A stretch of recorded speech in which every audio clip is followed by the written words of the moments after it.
અધ્યાય 5 કર્મ સંન્યાસ યોગ. અધ્યાય 4માં કૃષ્ણ અર્જુનને એક મૂળ વાત સમજાવે છે. જીવનમાં સમસ્યા કામ કરવાથી નથી આવતી, સમસ્યા છે કામ સાથે જોડાયેલી આસક્તિથી. કૃષ્ણ કહે છે, જ્યારે માણસ જ્ઞાન સાથે કામ કરે છે ત્યારે એ કામ બંધન નથી બનતું.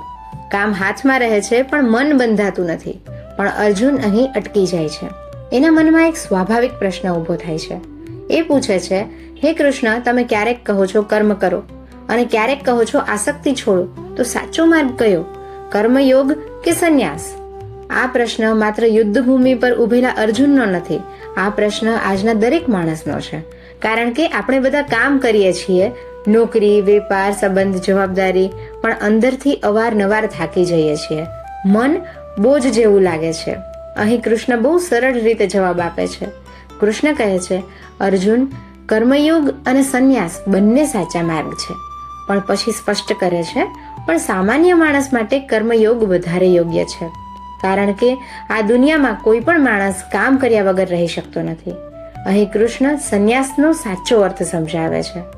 કૃષ્ણ કહે છે, સંન્યાસ એટલે ન તો ભગવા વસ્ત્રો પહેરવા, ન તો ઘર સંસાર છોડી દેવું. સંન્યાસ એટલે કે મનમાંથી આસક્તિ દૂર કરવી. કામ કરવું પણ કામમાં ખોવાઈ ન જવું. નફો મળે તો અહંકાર ન કરવો, નુકસાન થાય તો અંદરથી તૂટી ન જવું. કૃષ્ણ કહે છે, જે માણસ કામ કરે છે પણ કામ એને બાંધતું નથી, એ જ સાચો સંન્યાસી છે. એ માણસ યુદ્ધ લડે છે પણ દ્વેષ રાખતો નથી.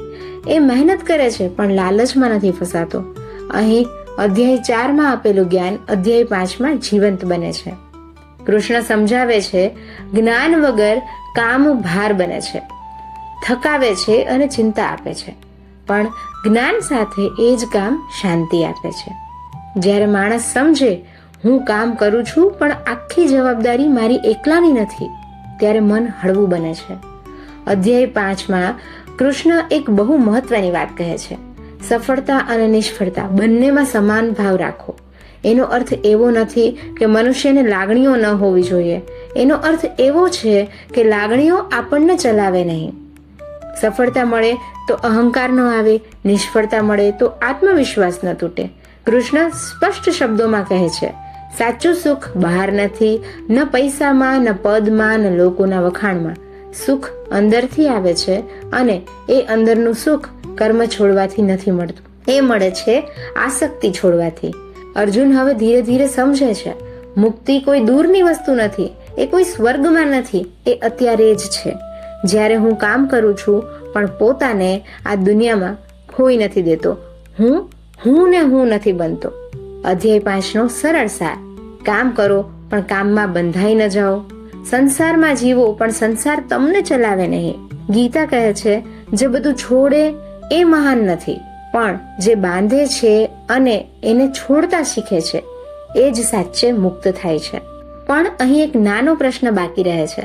જો કામ કરતા કરતા આસક્તિ છોડી શકાય, જો જીવનમાં રહીને અંદરની શાંતિ રાખી શકાય, તો શાંતિને સ્થિર કેવી રીતે રાખવી? કારણ કે મન તો વારંવાર ભટકે છે, ક્યારેક ભૂતકાળમાં, ક્યારેક ભવિષ્યમાં. અહીંથી કૃષ્ણ એક નવો માર્ગ બતાવે છે. બહાર નહીં, અંદર જવાનો માર્ગ. આજ છે અધ્યાય 6 ધ્યાન યોગ, જ્યાં કૃષ્ણ કહેશે કે જગતને જીતતા પહેલા પોતાના મનને જીતતા શીખો.